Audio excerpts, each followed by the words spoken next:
Welcome back to our show, guys.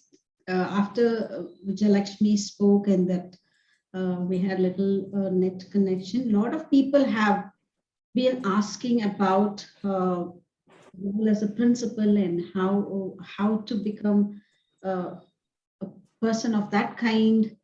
So this is a very much value-added video. Today, again, I'm going to speak to Vijayalakshmi, who became a principal of a school, marrying a naval officer, a shy, timid girl in a hostel, have inspired so many women and have become the lovable teacher of her students. And she described her as well in one word, how her daughters will describe, her husband will describe her as an angel, her school teacher, what they will describe, and her management, what they will talk about her. And such an inspiration, Vijay was. Let's again meet Vijayalakshmi, who's a school principal, and take a lot of ideas as to how to become a woman like that with so many good qualities, how to take up a seat of a pressure like a principal seat. She'll have multitasking to do, but still she comes across as a very lovable, simple person. So that is a one quality which we all aim for. We need to take powerful position, but yet not lose our original personality of being so sweet and lovable. So let's invite Vijay again onto the show. Vijay, please will come on the screen. Thank you. Hi, Vimala. Thank you for coming and accepting to do another interview with me. Thank you so much. My pleasure being with you. So how are you Vimala. feeling to come again on the show, Vijay? I'm feeling great and would like to, I hope I'll be able to make some value addition to our audience. Thank you, Vijay. Thank you, Vijay. So let's straight away jump into sharing our best practices, Vijay. So Yes. how did you develop? What are the 1, 2, 3 things you did in your life to become like this? That's right. You know, when I was a teacher, when I took, when the moment I realized that, yes, I have my, passion in teaching.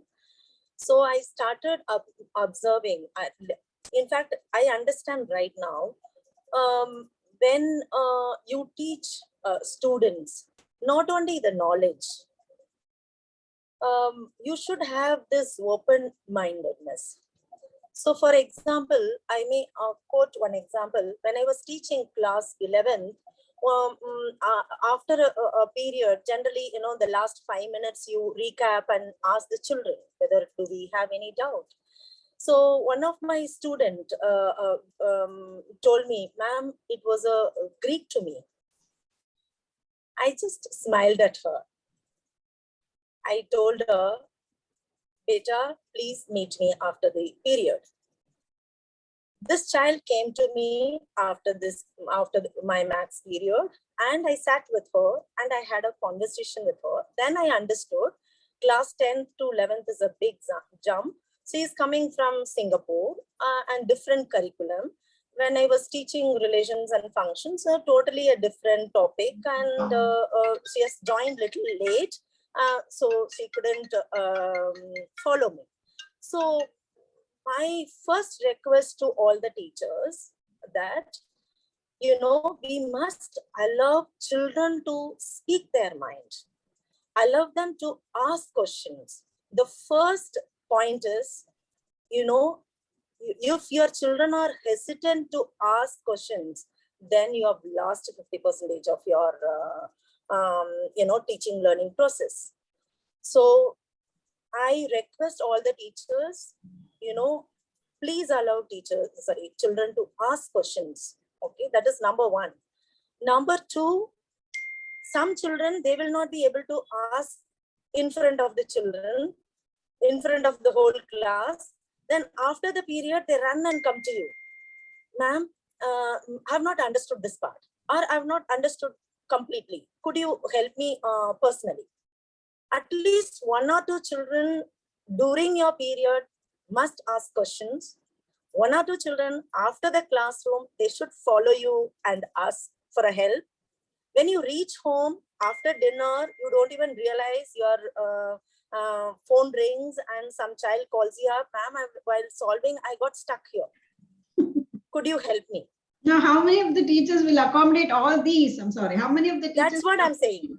That's what I'm saying. These three things have to happen, when you are a teacher. If these three things are not happening, means that you have to understand something is going wrong somewhere. I don't doubt their subject knowledge at all. After their MSc, when they come for teaching, I don't doubt their subject knowledge. Somewhere we have to change our approach, attitude towards teaching. Instead of teacher centric, it should be child centric. So you should have a little bit of open mindedness. So I feel these three qualities are most important for a teacher to get connected, and the children should not hesitate to come to you, number one.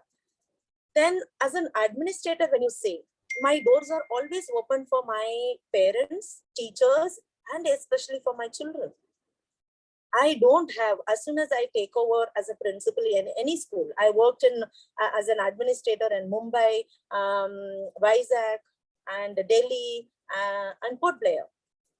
Wherever I've joined, first thing, I'll remove that board which says, you can meet principal from 10 to 11:30. That, I'll remove that board from my front office. I tell my front office people, whoever it is, anybody can meet me at any point in time. I'm telling you, Vimala, that has really helped me beautifully. That has connected me so well. Parents can drop in at any point in time, just that, they don't have the tension, I have to reach school to meet principal on so and so time. They come according to the convenience. Some they come before go to office. Some they take permission and come in between. Some they come during lunch hours. So in this bargain, I used to get all the informations, good, bad, anything, before it becomes challenge. And I must tell you one thing. I'll be any problem in the school, any issues at school, I'll be the first person to get to know. Be it my children or teachers or parents, they come to me first. That is the sign, that, you are with them and you are hand-holding with them. That is the one of the best quality I think we must have. So I strongly believe in. So that has only helped me till today. I was able to, resolve all the issues before it has become challenge to the school. Yeah, I have a question here, Vijay. Why all the Yes. teachers are not able to do this? What is their personality challenges that they are not able to connect with children with ease? What is stopping them to connect with ease? Because most of them, as I told you, they don't take up this profession by they got into this profession by chance. But then I've realized within no time that yes, my passion lies here. So at least we have to, after taking up this profession, they have to realize their potential and start enjoying your profession. Okay, then I don't have that commitment. I have one more question. Why is not schools or the management not having any test to conduct on teachers to find out if they are coming to school as a teacher out of passion, or they're just taking up this job because their house is next door, or they have some time for them, their children have grown up, or they need some survival need? Why don't there is a rigorous test on passion test for teachers? I strongly believe in this, Vimala. Whenever I interview teachers, even today when I sit for interview, I always have one counselor with me, school counselor with me. Even in past, after 12 years of administrative role, even I can understand quite a bit. So I don't look at their subject knowledge at all. I don't even believe in somebody's having whether B.Ed is there or not. I don't believe in degree. Yes, sometimes, we have to meet CBSE criteria. Then otherwise, I'm not for the degree or the communication, means floral language. I see purely the attitude of the teacher. If the attitude is correct, I'm here to guide them. I'm here to train the teachers. Even whenever I have teachers training, monthly once, I believe in having a teachers enrichment program. I concentrate only on classroom management and emotional intelligence and how to connect with children. I don't take any workshop or webinar for subject knowledge at all. Okay, then I also have, I really appreciate your effort to watch the attitude of teachers. One more major challenges I see in all the teachers is they are not able to build the self-esteem of students. Even when they want to correct the children, if the children goes wrong, they damage the self-esteem, they damage the personality of the child, and then they are correcting the subject. They're more focused on the subjects more than the person. Very few teachers can build a personality. Most of them are good at bringing the marks out of the children, but the process is damage the personality, and they're not able to differentiate a child who is self-driven. They give the same treatment to all the children. They are not able to categorize children. They treat everybody as children means they are useless. Children means they have to be pushed. Children means they have to be punished. Children means they have to be scolded. This is a very, very hurting thing from me, because I've also worked in school, colleges, and I'm also having children who are studying in colleges. Without damaging the personality, nothing is driven. This is a trend in India, especially.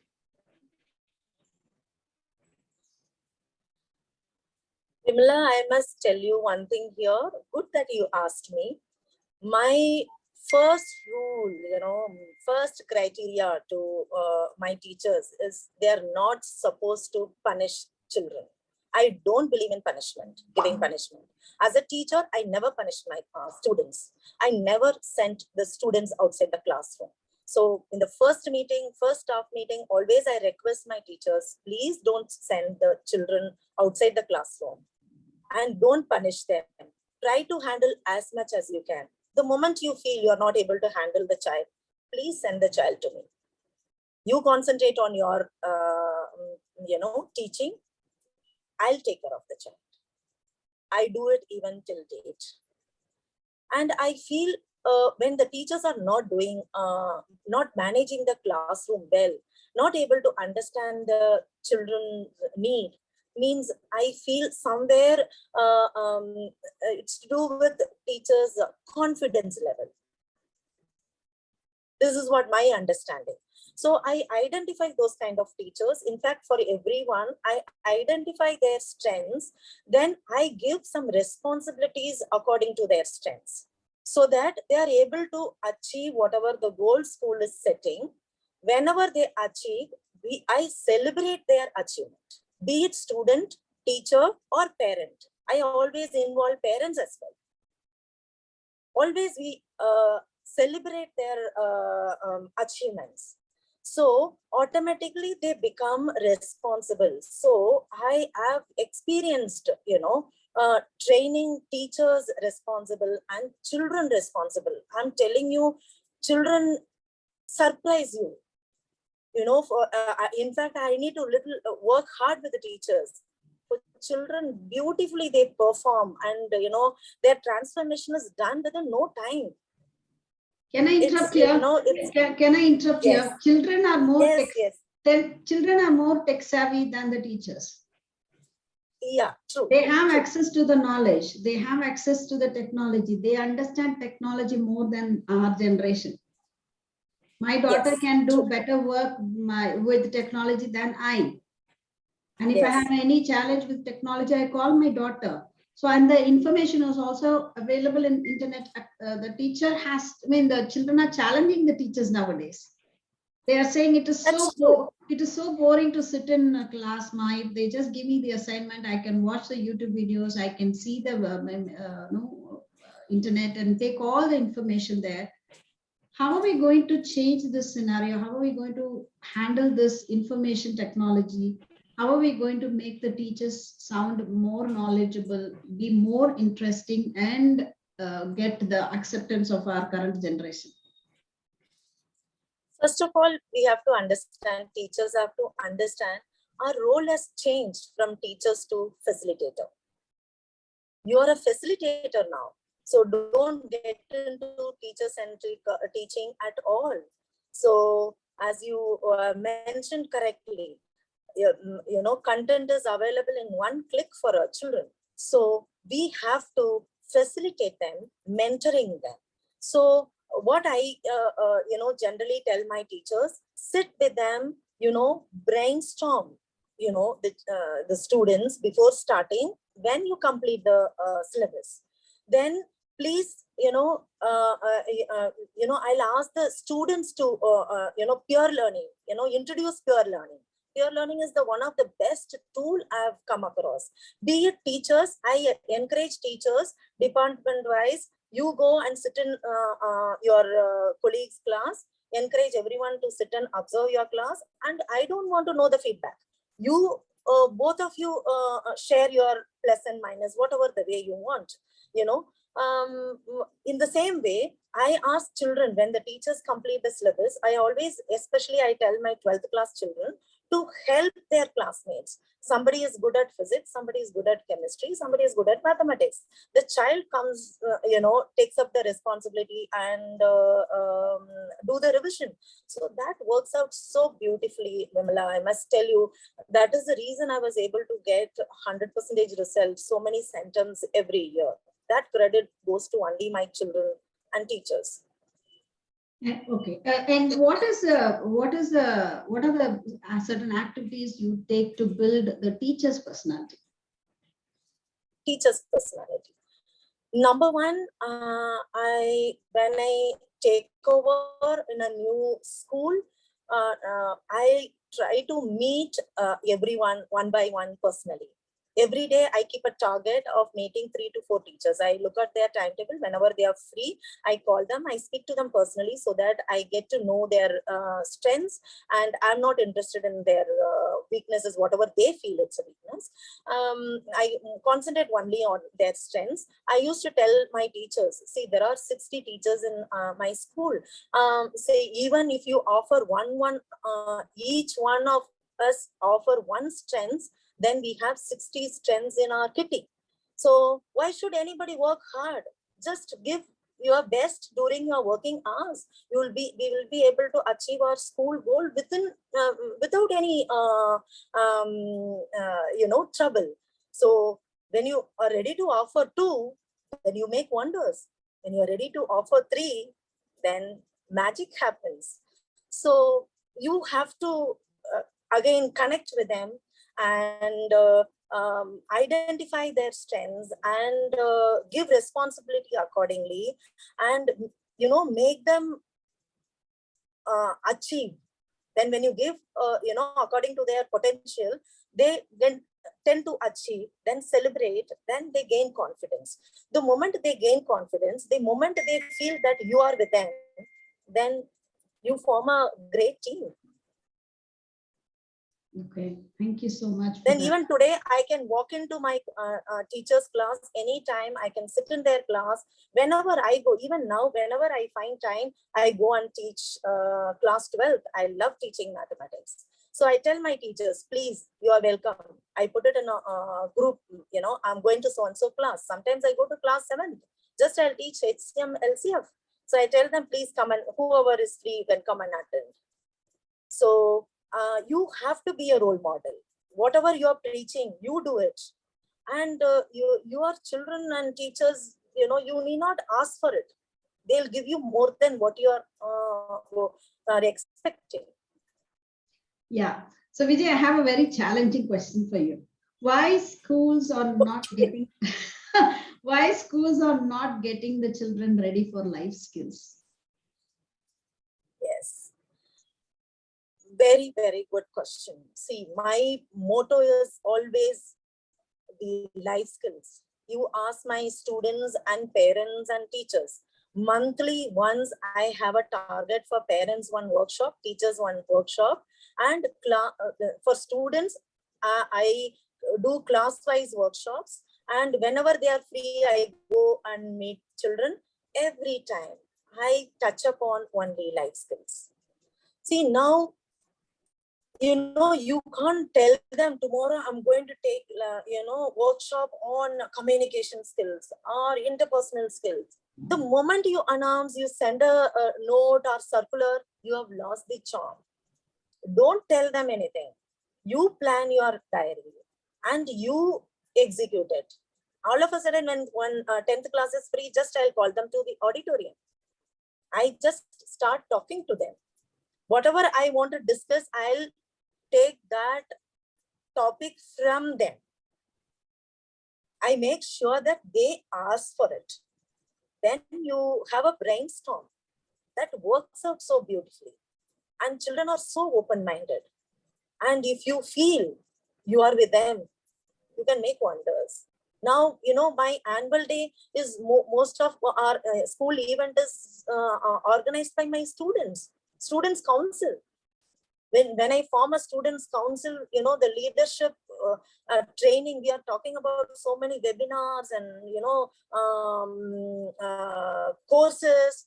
I don't believe in, I'm sorry, I don't believe in all this. The kind of training we do at school is amazing. Even I've learned with my children. While teaching, I've learned a lot. I've become a better person. I feel so. I have another suggestion over here, because I worked in a college. Yes. I worked in a corporate world also.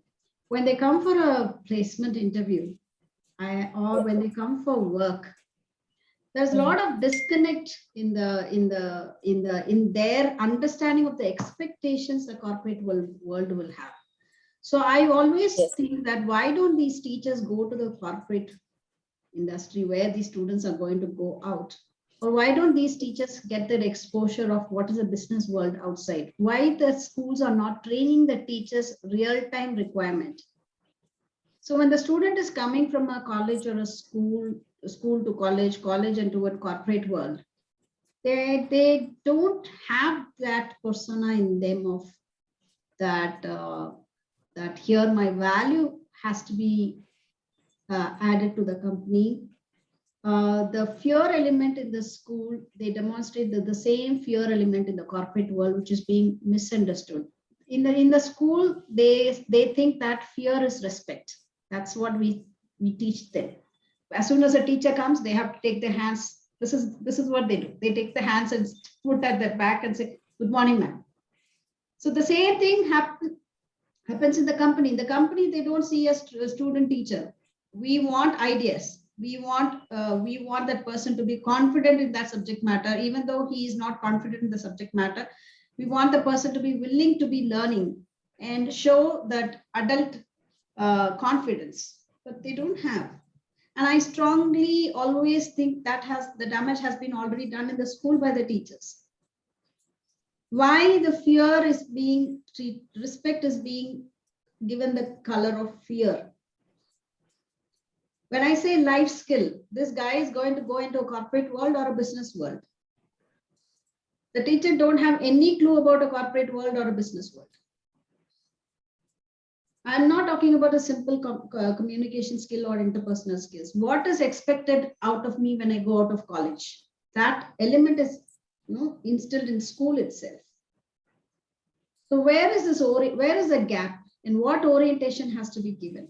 This guy need not have subject matter expertise at all when he comes as a newbie. Correct. That Yeah, personality is what that's I'm right. expecting. That personality of willing to learn, willing to adapt, no fear. You have a doubt, you can go and ask your manager. He still treats a manager as a school teacher. There's a lot of fear. When there is a fear, there's a lot of possibility of making mistakes. But the school True. instills a lot of fear in the child. Even in colleges, Yes, the teachers instill a lot of fear in an adult child. that's true. You well said, Vimala. But then now the atmosphere of the school is slightly changing. Yes, definitely it depends upon the head of the school, and the teachers play a major role. But what I've experienced in my school is when you train the children to take the responsibility. Now, especially I concentrate more on class 12 because they are going to step out of the school. They have to face the world. So we have to make them ready to face the world. So that is the reason I make sure that they organize all small events at school. Even 90% of the annual days and sports days are organized by children. When you organize, you have to go and meet outside people, and they have to book the auditorium. They have to arrange for a transport. Everything is done by class 12 prefectorial board, believe me. And indirectly you are teaching them to take a responsibility and how to organize. So they gain a lot of confidence. Then wherever they are going, they are learn to speak what they want, and they come back and tell us how we can go about it. Sometimes they guide us, guide teachers, guide me. So children transform beautifully. Only the small, that we have to take one small step forward, where you should not get into old school thought. Then I think mostly we are coming out. We are trying to bring out our teachers also from this small circle, and I think we are marching ahead, Vimala. I'm very confident within no time with this new education policy, with a lot of changes in the curriculum. We are going to achieve child-centric, and our children are going to become very confident, and they'll be ready to face the world. Wow, that's a very good news. That's a very, very, really good news for me. Now, one final question will be, again and again, the final question will be, why there's a lot of fear in children? Yeah.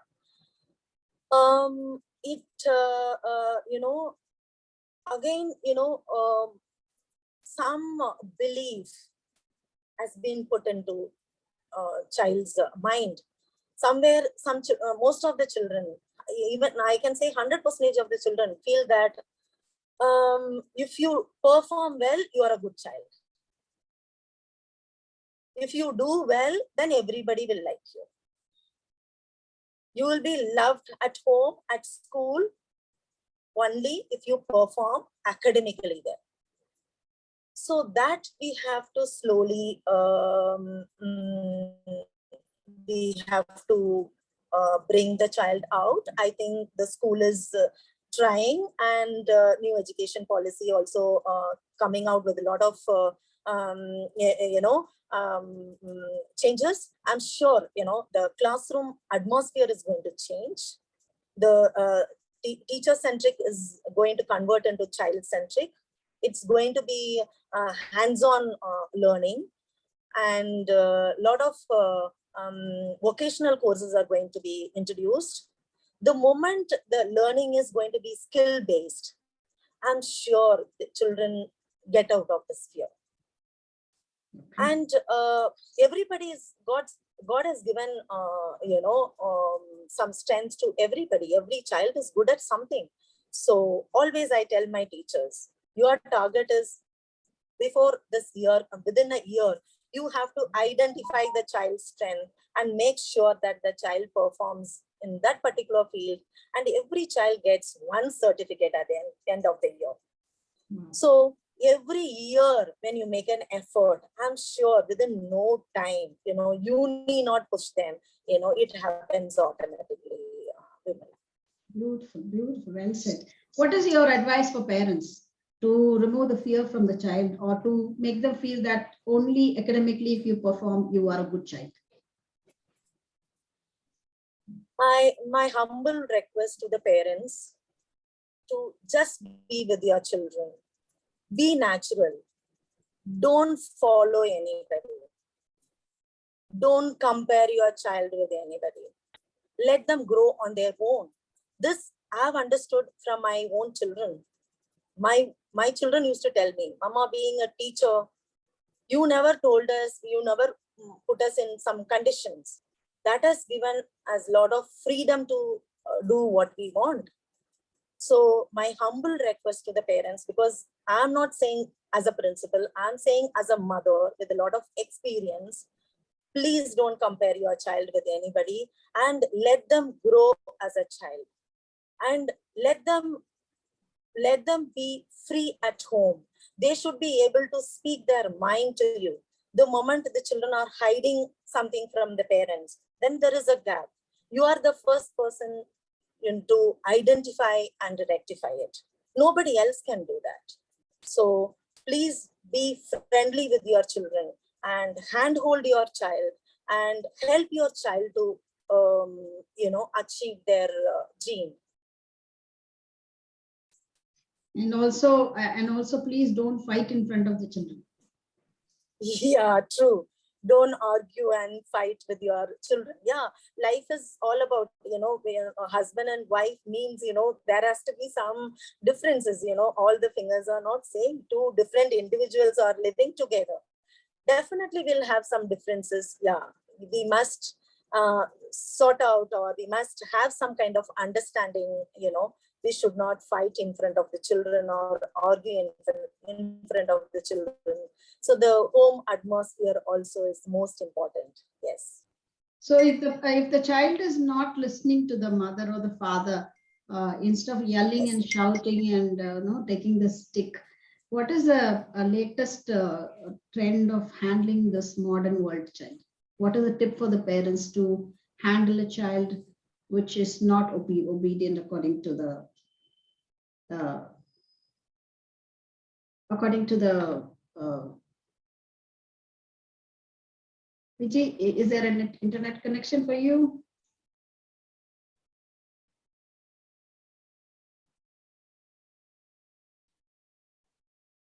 So there's a lot of power cuts, and that is why we are facing a lot of issues. So we got a lot of ideas from